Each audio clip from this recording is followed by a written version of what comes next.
KNN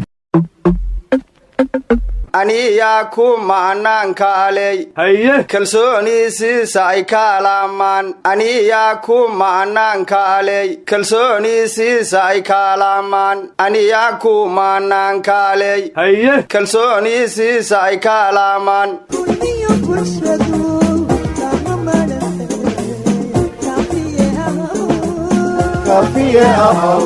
si aad u hesho xubinta Kalamaan ee ka baxda maalin kasta radio kulmiye fadlan subscribe saar channelkan KNN war Kalamaan way salaamay anigu Soomaaliya waxaan dhiraa dadka wada shirkiisa dan guud dayr u dhiga meele qofka daacad taliya ila darajadeeyay dulmi iyo xad lama rabiyo daalin iyo tuuge midka bela ku daara dib uga shalayay diinta sharciga doonta waa lagu dawoobay kalsooni ku hadalka Kalamaan ayaa kor u qaaday kaskayga war dawladdu dhalinyaradii Facebooka waa ka maarantay blog meel laga saaray blog waxayna ku bedelatay kaadiriintii xisbiga hanta wadaaga kacaanka Soomaaliyeed oo hadda la baahay xisbiga wadaniyiinta Soomaaliyeed baa isxilqaamay waxaana gudoomiye u hogaaminaya Yuusuf Diiriye Maxamuud ama Faatax Halaka u taqaaniin hadda degmo kasta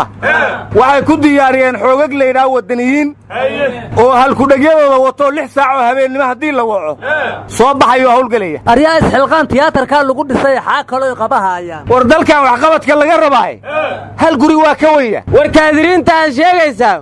ma labada sano dawladdan u hartay way ku egyihiin mise dawladaha dambe way la shaqay doonaan aryaadaha kaadiriinta waxaan ku xusuusnay slogan-kii ahaa hugunku waa hayaankii bulshada cusub xoogsatada ishaysate horu ka tiigsanaysa hantii wadaaga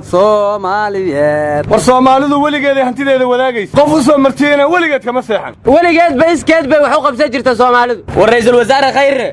Mareykanka waa kii dika yiri wargeysada Mareykankuna waxay qoreen 10 su'aalood inay khayr hor taalo waxayna ka imaanayaan la yiri su'aalahaas aqalka cad wasaaradda arrimaha dibadda bangiga adduunka iyo Kongareeska Mareykanka horta aqalka cad Mareykanka waa maqlaahe aqalka madowna inta ugu yaala war khayr su'aali dhibi mayse waxaad qabatayna tus ama la leeyahay war 10 su'aalood waxa ugu muhiimsan maxay wali Soomaaliya ugu baahan tahay taageerada caalamka su'aasha labaad waxay tahay shaqaalihiin mushaar fiican ay qaataan adeegiinuna waa yar yahay kuwa Soomaaliland mushaarkoodu waa yar yahay adeegooduna waa badan yahay maxay ku dhacday maxaad haysiin oo qorshe ah oo musuq lagu la tacaalaya ma jira qof aad soo xirteen oo ku takrifalay mushaarkii ciidanka waxa kale oo la weydiinayaa baa la yiri maxaad shiinaha saaxiib u noqoteen oo ka faa'iideysaan waxa kale oo kamid ah su'aalaha amisom hadii ay baxdo ciidan ammaanka sugama diyaarsateen hadda su'aaluhu waa tiro badnaayeen intaas aan ku soo koobay ayaanan sii badin war khayre haddaan ficil meesha oolin sidii u shiinay Muuse xarkiisa xirooyada yeeshay ayuu yeelayaa su'aalahaas aryaadaha war ma haysiina gudoomiyaha gobolka Banaadir xala afka u furta wuxuuna yiri Soomaaliya qabiil waa ka gudubtay go'aamada dawladda ka soo baxayana cidii hor roogsata cagta la mariha magaalada Muqdisho caasimadaha caalamka cidii rabta inay ka reedo waa la iska hor leexiha waajibkeerana la mariha waa ku dhimahaynaana waa yiriyo gudoomiyuhu xala waa dhaarsanay war gudoomiyuhu qabiil waa laga gudbana waa yiri asagaana qabiil la sheegay war gudoomiyuhu wuxuu yiri Xaaji Muuse waa senator waana la fariisanay waana wada hadalnay laakiin ekismiranayo waxaan ugu talagalnay diblomaasiyiinta caalamka cid hor joogsanayso ka aqbalaynaana ma jirto waxa kale oo asiri gablankeeni geergeen nikiiramo geeri gogoon waaye gamuu manaan lin soo gaman gaashan kan dhigayna waa ku dhimanayna shabaab ayaguna ku baabay dadkiina ku baabashay hanaga reebo gudoomiyuhu dhimashadaas magaalada Muqdisho hadda qaar waxay tiri deegaan la igama wacno dushaas waa beerihii dhankan waa dunyadii docdaanina waa badii nimcada ay ugu dayreen baa saboolnimo doorateen haddaad ii duubataan dad iyo nabad ii heshaan dib ii soo nuurisaan asaaga ay ugu dartaan dunidan waan u sarrayn dhaqsana weydin deeqaya dadkaygu ii gurmada Muqdisho nabay runay sheegtay yaa ka maqlaayahe kaan maqlini mool ha galo mid kaan maqlinaa u maqan war ma haysaane wasiir beela haysay wuxuuna yiri talaabada nabada aan holladay inaan tuul nabada geeyo horaan ugu turunturoodo anigu tuhun baan qabaa waxba ina hor taagan weyn wasiir bayle hadduu tuhun qabo tuhunkaan asaga ka qabnaa ka tiro badan war dadka canshuurta laga soo qaada laftoodu tuhun weyn bay qabaan war waxbaana hor taagan waa kale ma madaxweynuu rabo ragga ka horreeyo raba inuu iska leexiyo war maana soomaaliya raba inuu somalilan ku daro war anna waxaan tuhun ka qabaa bayle guriga weyn oo ka dhisaya boorame lacagta lagu dhisaya meesha uu ka keenay war ma haysaane khadiijo maxamed diiliyana waa hees waxayna ku bilowda heeska haddaad guulaysato waa lagu digtaa ruux hadduu kuu darnaan jiray kadibna waxay qaadday heeskii waa dalkaagii doqonyahow waa dadkaagii dabaalyahow waa digniine isdaryeelo dadka soo raac aryaa khadiija cabdi tahliilay soo xusuusisa allaha caafiye war dawladda nabad iyo nolol qofkii xil ka rabaa ayaan waa inuu aflagaadeeyo waxaana ku ogaaday arrintaas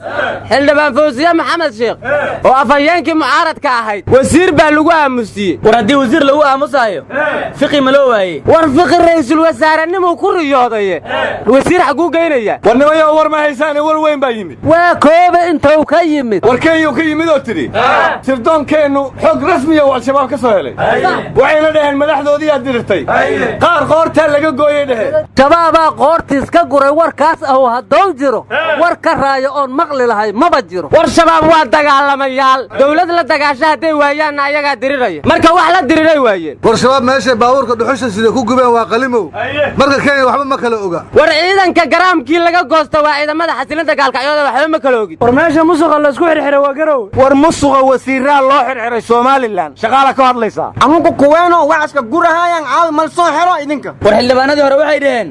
mushaarkeennaa maqan war kuwa hadda joogaa weli waa kulmi laayihiin saxaafaddii weli go'aan lagama qaadan soo maaha war qaraxyadii iyo jugtii weli waa socotaaye xariggii jidadkuna waa sii bataye dadkaanima damiirkay laayihiin war yaa qaraxyadii waxay ku soo hareen miirooyinkii jidka lagu aasayey baabuurtii waaweyneedna waa la celshay marka shacabkaa laga rabaa inay soo sheegaan kuwa wax duugduugaya arooye shacab ha noqoto ama dawlad ha noqoto amba ciidan ha noqotee waxaan dhihi lahay how dulmigu weydin daashaade dalkiina ma difaacatiin dulmigu weydin daashaade dalkiina ma difaacatiin isii qori aan ku difaacay waa farabaranay war yaa qoriga anigays war yaa qoriga aniga idib laftigiis guri nabada dege